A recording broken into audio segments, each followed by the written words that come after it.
Hi friends, welcome to Abbas kitchen.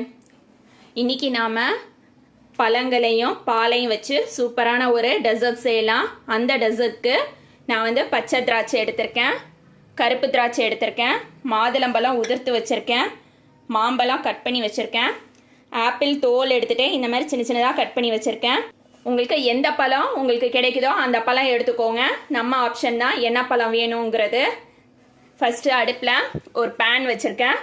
பேனில் காய்ச்சாத பால் 1/4 cup அளவுக்கு வச்சுருக்கேன், அதை சேர்த்துக்கலாம்.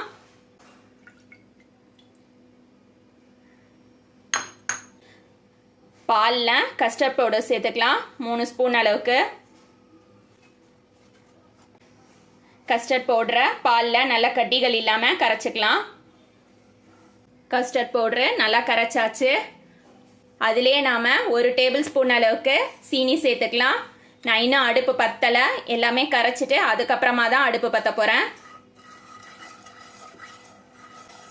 சீனியையும் கரைச்சாச்சு.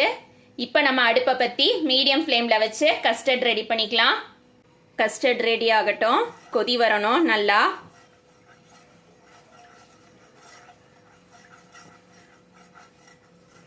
பசங்களுக்கு வெறும் பழத்தை கொடுத்தா சாப்பிட மாட்டாங்க. இந்த மாதிரி கஸ்டர்டும் பழமும் சேர்த்து கொடுக்கலாம், பசங்க விரும்பி சாப்பிடுவாங்க.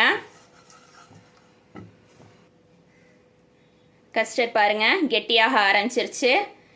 இந்த ஸ்டேஜில் அடுப்பை ஆஃப் பண்ணிவிட்டு நல்லா கிளறி விட்டுருங்க கைவிடாமல்.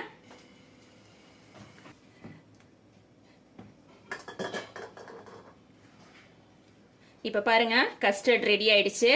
இதை நாம் ஒரு பவுலுக்கு மாற்றிடலாம். நான் இன்னைக்கு எடுத்திருக்க கஸ்டர்ட் வெனிலா ஃப்ளேவர் தான் எடுத்திருக்கேன்.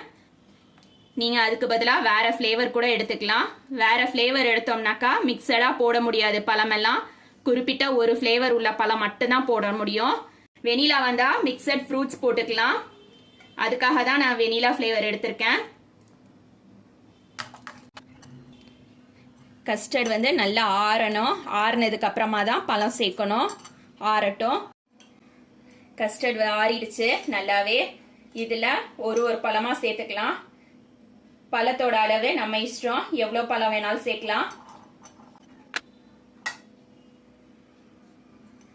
பசங்களுக்கு மாதுளையை விட மாம்பழம்னா ரொம்ப இஷ்டம், அதால நீங்க மாம்பழம் கூட சேர்த்துக்கோங்க.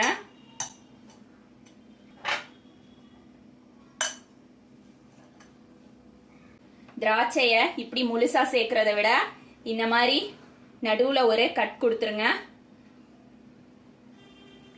நாலா கட் பண்ணிக்கோங்க திராட்சையை. பழமெல்லாம் போட்டதுக்கு அப்புறமா கஸ்டர்டை நல்லா மிக்ஸ் பண்ணி விட்டுக்கலாம். கஸ்டர்ட் நம்ம சேர்க்கும் போதே கொஞ்சம் கெட்டியாக தான் சேர்க்கணும். கஸ்டர்ட்ல நம்ம பழம் சேர்க்கும் போது தண்ணி விட ஆரம்பிக்கும். பழத்துல உள்ள ஜூஸ் வெளியே வரும், அதால கரெக்டான கன்சிஸ்டன்சிக்கு வந்துடும். இப்போ இதை நம்ம ஒரு சர்விங் பவுல்ல மாத்திக்கலாம். பசங்களுக்கு இப்படி கஸ்டர்ட் கொடுத்தாக்கா சாப்பிட மாட்டாங்க. இதுல இன்னும் ஒன்று பண்ணலாம். நான் இன்னைக்கு கேசர் பிஸ்தா ஐஸ்கிரீம் எடுத்திருக்கேன். மிக்சட் ஃப்ரூட்டுக்கு கேசர் பிஸ்தா ஐஸ்கிரீம் ரொம்ப சூப்பரா இருக்கும் காம்பினேஷன். ஒரு ஸ்கூப் எடுத்து அதுல வச்சிடலாம். இது அப்படியே கொடுக்காம இதுக்கு மேல கொஞ்சமா நான் பிஸ்தா பவுடர் பண்ணி வச்சிருக்கேன், அதை போட்டு கொடுக்க போறேன்.